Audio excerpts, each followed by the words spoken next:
যে নির্বাচনে দাঁড়ানোর জন্য কি তাহলে আমাদের ব্যবহার করলো, আমাদেরকে যে আন্দোলন করালো, কেন করালো? এখানে শুধু শুধু এতগুলো মানুষের মারা তো দরকার ছিল না।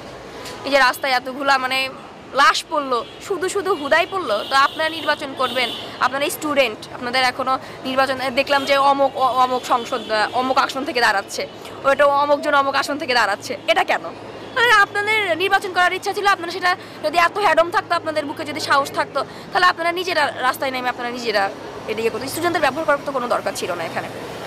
যখন আন্দোলনটা করেছি তখন কিন্তু আমাদেরকে বলা হয় না যে আমরা নতুন দল তৈরি করব, ঠিক আছে? এটা আপনারা জানতেন কি? আপনারা প্রেসের লোক, আপনারা জানতেন? আমি আপনাকে কোশ্চেন করলাম, আপনারা জানতেন যে আমাদের নতুন কোনো দল হবে? এটা আমরা জানতাম না। যখন আমরা আন্দোলন করেছি তখন আমার মনে হয়েছে যে আমরা যে আন্দোলনটা করছি এটা হচ্ছে আমাদের কিছু কিছু দাবি আছে যেটা আমাদের পূরণ করতে হবে, এই জন্য আমরা আন্দোলন করছি। এই জন্য অধিকাংশ কেউই জানতো না। আমার ছোট 4 বছরের ভাই বোনেরা আন্দোলনে গেছে, ছোট পিচ্চি বাবা মারা গেছে, ঠিক আছে? এরা কি জানতো যে আমাদের নতুন দল হবে?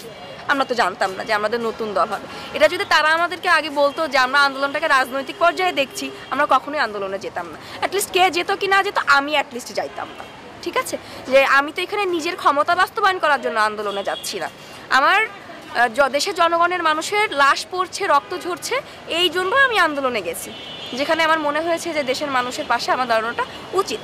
তো এইখানে যে এই টোটাল বিষয়টাকে যে আমরা টোটাল একদম 360 ডিগ্রি অ্যাঙ্গেলে ঘুরিয়ে দিয়ে রাজনৈতিক পর্যায়ে নিয়ে যাব, এটা তো আমরা কেউ কখনো চিন্তাও করিনি।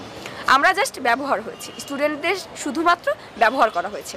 আমরা যখন আন্দোলন করেছিলাম তখন কি আমরা কে তুমি প্রাইভেট, কে তুমি পাবলিক, এটা আমরা দেখে করেছিলাম? আমরা যখন রাস্তায় একসাথে হেঁটেছি তখন আমরা হাত ধরে একসাথে হেঁটেছি। কে কোন ভার্সিটি এটা কিন্তু আমরা বিচার করে তার সাথে রাস্তায় হাঁটিনি। হ্যাঁ, তোমরা আমরা সংঘবদ্ধভাবে থেকে আমরা আন্দোলনটা বাস্তবায়ন করেছি। এখানে তাহলে কেন পরে এসে বিভক্ত হলে তুমি পাবলিকের স্টুডেন্ট নাকি তুমি প্রাইভেটের স্টুডেন্ট? ঠিক আছে? তো এই যে নিজেদের ভেতরে একটা মারামারি, এটাও কিন্তু ক্ষমতা বাস্তবায়ন করার জন্য এটা হচ্ছে। তোমার কমিটিতে নাম নাই, আমার কমিটিতে নাম নেই, আমি যে এখন মারামারি করব, আমি তাদেরকে নিয়ে নেগেটিভ কথা বলবো কেন? আমি কি যখন আন্দোলন করেছিলাম বা আন্দোলন করে গেছিলাম তখন কি আমি নিজেকে কমিটিতে নাম দিই? তাহলে ছাত্রলীগের মধ্যে আর আমাদের মধ্যে পার্থক্য কি থাকলো, তাই না? তারাও একটা সভাপতিভাবে নিজেদেরকে বাস্তবায়ন করার চেষ্টা করতো, সভাপতিভাবে সে বাস্তবায়ন করার চেষ্টা করতো। আমরা এখন নিজেদের নামের আগে একটা সমন্বয় লাগানোর জন্য আমরা এখন মারামারি শুরু করে দিছি, কমিটিতে নাম দেওয়ার জন্য মারামারি শুরু করে দিছি।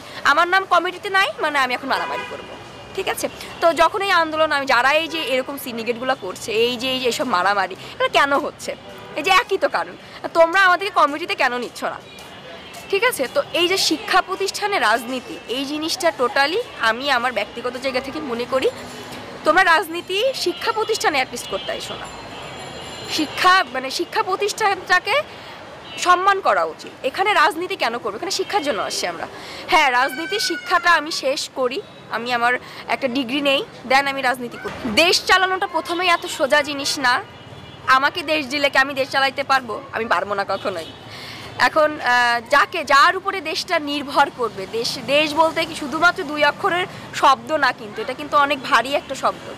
তো আমরা দেশের মানুষ, দেশ চালাইতে পারবো, ব্যাপারটা আসলে যাত্রার হাতে আমি ক্ষমতা হস্তান্তর করে দিলাম আর দেশ চালাইতে পারবে কি পারবে না এটা বিচার না করে, এটা আসলে বোকামি আমি মনে করি। তো সবথেকে বড় কথা যে যার উপরে দেশের ক্ষমতাটা আমি দিব সে আসলে কতটুকু যোগ্য এটা বিচার করতে হবে। একজন শিক্ষার্থী বলেন, সে কি দেশ চালানোর যোগ্য? আপনার কি মনে হয় যে একটা শিক্ষার্থী, একটা অনার্স পাস করা একটা ছেলে, মাস্টার্স পাস করা একটা ছেলে বিনা অভিজ্ঞতায় সে দেশ চালাইতে পারবে? কখনোই পারবে না। সে কয়টা সেক্টর বুঝবে? অর্থনৈতিক, সামাজিক, হয়তোবা সে কিছু কিছু জিনিস বুঝবে, কিন্তু কখনো একটা দেশ চালানো আসলে অনেক বিরাট একটা বিষয় বলে আমি আসলে মনে করি। আর এগুলা দেশ যাত্রার উপরে হস্তান্তর করা উচিত তা বলে আমার মনে হয়। হ্যাঁ, এটা আসলে আমি মনে করি যে যারা এটা করছে, যে আমি বললাম না একটু আগে একটা কথা, যে আমি যে আন্দোলন করছি এটা তো রাজনৈতিক পর্যায়ে নিয়ে যাওয়ার কোনো দরকার ছিল না। আমার আজকে পা নাই, আমার একটা ছোট ভাইয়ের একটা পা নাই, সে আন্দোলনে গিয়ে গুলি খেয়েছে, তার মাথার ভিতরে এখনো গুলি আছে। তাহলে তোমরা যদি এটা রাজনৈতিক পর্যায়ে নিয়ে গেলে তাহলে এই বাচ্চাগুলোর কি দোষ ছিল? তোমরা তাদেরকে ব্যবহার কেন করলা? আমার কথা হচ্ছে এটা যে রাজনৈতিক পর্যায়ে যাবে, এটা যখন আমি বুঝতে পেরেছি আমি সব জায়গা থেকে পেছায় এসেছি। আমি আমার নিজের ব্যক্তিগত কথা যেখানে বলবো, আপনি কালকে দেখতে পারবেন যে বৈষম্য বিরোধী ছাত্র আন্দোলনের একটা পেজ থেকে একটা ছবি প্রকাশ করা হয়েছে যেখানে নারীদের ভূমিকা তুলে ধরা হয়েছে। ওইখানে আমি 3 থেকে 4 জন মেয়েকে চিনি, বাদবাকি আমি কাউকে চিনি না। তাকে আমি তো রাস্তায় থেকে যতদূর ওই 4 তারিখ পর্যন্ত ছিলাম, 5 তারিখেও আমি বাইরে বের হই। তো আমি যখন দেখি যে এই কয়েকদিনে তো আমি এই মুখগুলো কাউকে চিনি না, আমি খুব বড় জোর 3 থেকে 4টা মুখ আমি চিনি যারা আন্দোলনে ছিল। তাহলে এরা কারা, এরা কোথা থেকে আসছে? এই যে এরা কোথা থেকে আসছে, আমি তো এদেরকে রাস্তায় দেখি নাই। তাহলে এরা কীভাবে ক্ষমতা হস্তান্তর করা, এদেরকে কীভাবে কমিটিতে ডাকা হলো, এদের ভূমিকাটা কোথায় ছিল? আমি কোশ্চেন ছুটতে যাই যারা এই যে আন্দোলন মানে কমিটি দিচ্ছে বা যারা এই যে দল গঠন করছে, এরা ভূমিকাটা কোথায় পালন করছে? ঘরের ভিতরে বসে ফেসবুকে যাচ্ছে 2-1টা পোস্ট করছে, দেন শেষ, আমি আন্দোলন করে ফেলছি না। তো ওদের আন্দোলন, যারা ওই যে বাংলা মোটরের আন্দোলনটা করবে, আমি মনে করি এদের আন্দোলনটা যথেষ্ট পরিমাণে যৌক্তিকতা আছে, কারণ ওদেরকে ব্যবহার করা হয়েছে। ওদের একটা পা নাই, একটা হাত নাই, এখানে ওদের কি দোষ ছিল? তোমরা একটা মানে সব কিছু একটা রাজনৈতিক পর্যায়ে নিয়ে যাবা, তো সেখানে তো আমাকে তো ব্যবহার করার কোনো দরকার ছিল না, তাই না? ওরা কেন গুলি খেলো, ওরা কেন বুঝতো? ওদের আন্দোলন আমি মনে করছি যথাযথ যৌক্তিক আছে। আন্দোলন করছে একজনে, আসলে এখন ক্ষমতায় যেতে চাচ্ছে আরেকজনে। হ্যাঁ, এটাই হচ্ছে। আমি মনে করি আপনি যান, আপনি প্রত্যেকটা কমিটি যারা যারা দিচ্ছে নাম ধরে ধরে চেক করেন। অনেকে আছে হচ্ছে আওয়ামী লীগ থেকে চলে গেছে, ঠিক আছে, ওই আওয়ামী লীগের যারা ছিল ওরাও দেখবেন যে কমিটিতে আছে। অধিকাংশ জেলায় এটা হয়েছে, এটা আমি নিজের চোখে দেখা, ঠিক আছে। বাট যারা আন্দোলন করছে তাদেরকে কোথাও আপনি দেখতে পারবেন না। যারা সামনে থেকে আন্দোলন করছে তাদেরকে আপনি কখনোই এই কমিটিতে বলেন বা ক্ষমতার জন্য বলেন অ্যাটলিস্ট মারামারি খাও করতে দেখবেন না। এটা কি হওয়া উচিত? আপনি কি ক্ষমতার জন্য আন্দোলন করেছিলেন? আমি তো জানি, আমি যে এই যে কমিটি হবে এটাও আমি চিন্তা করি নাই। আমার বিন্দু পরিমাণ কোনো ইচ্ছা নাই। যদি এরকম ইচ্ছা থাকতো অ্যাটলিস্ট আমার নাম কোথাও না কোথাও আপনারা দেখতে পারতেন। আমি ক্ষমতার জন্য কখনো আন্দোলনে যাইনি, বা আমি যে কিছু একটা করব, আমি আমার ফিউচার ব্রাইট করব, এটা চিন্তা করে আমি অ্যাটলিস্ট আন্দোলন করিনি। এটাই আমি বলতে চাই। যদি এরকম কোনো কিছু থাকতো বা আমার টেন্ডেন্সি এরকম থাকতো, অবশ্যই আমার নামটা আপনারা কোথাও দেখতে পারতেন। আমি যখন থেকে এটা বুঝতে পেরেছি যে না, স্টুডেন্টদের শুধুমাত্র ব্যবহার করা হয়েছে, শুধুমাত্র আমাদের রাজনৈতিক এই যে একটা রাজনৈতিক পর্যায়ে টোটালি ব্যাপারটা চলে গেছে, এরপর থেকে আমাকে কেউ কখনো কোথাও দেখতে পারেনি।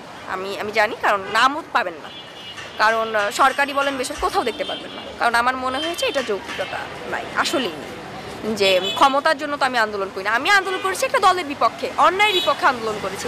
এখানে আমি আন্দোলন করার সময় ক্ষমতা পাবো কি পাবো না, আমার নাম কমিটিতে থাকবে কি থাকবে না, এত কিছু বিচার করে আসলেই আমি আন্দোলন বলে কি আমি বলতে পারি? তাহলে আমি বলতে পারি যে তারা হয়তো বা এই যে নির্বাচনে দাঁড়ানোর জন্য কি তাহলে আমাদের ব্যবহার করলো, আমাদেরকে যে আন্দোলন করালো, কেন করালো? এখানে শুধু এতগুলো মানুষ মারার দরকার ছিল না। এই যে রাস্তায় এতগুলা মানে লাশ পড়লো, শুধু হুদাই পড়লো। তো আপনারা নির্বাচন করবেন, আপনারা স্টুডেন্ট, আপনাদের এখনো নির্বাচন দেখলাম যে অমুক সংসদ অমুক আসন থেকে দাঁড়াচ্ছে, ওইটা অমুকজন অমুক আসন থেকে দাঁড়াচ্ছে, এটা কেন? আপনাদের নির্বাচন করার ইচ্ছা ছিল, আপনারা সেটা যদি এত হ্যাডম থাকতো, আপনাদের বুকে যদি সাহস থাকতো, তাহলে আপনারা নিজেরা রাস্তায় নেমে আপনারা নিজেরা এদিকে করতো। স্টুডেন্টদের ব্যবহার করার তো কোনো দরকার ছিল না এখানে। তো আর যারাই যে দলগুলো বেশি লাফালাফি করতেছে, আমি বলবো এরা এই 15 বছর করেছিল, এদের এত দাবি, এত আন্দোলন, আল্লাহ, ওই মানে টিএসসি থেকে শুরু করে এই আপনার বাংলাদেশ সচিবালয় প্রেস ক্লাব যাওয়া পর্যন্ত যায় না। প্রত্যেকটা দিনে মিনিমাম পক্ষে 10টা আন্দোলন তাদের থাকে, এত দাবি, এত কিছু তাদের এই 15 বছর করেছিল। এই 15 বছর তো এত অমুক ভাই তমুক ভাই দেখলাম না, ঠিক আছে? এতদিন কই ছিল এরা?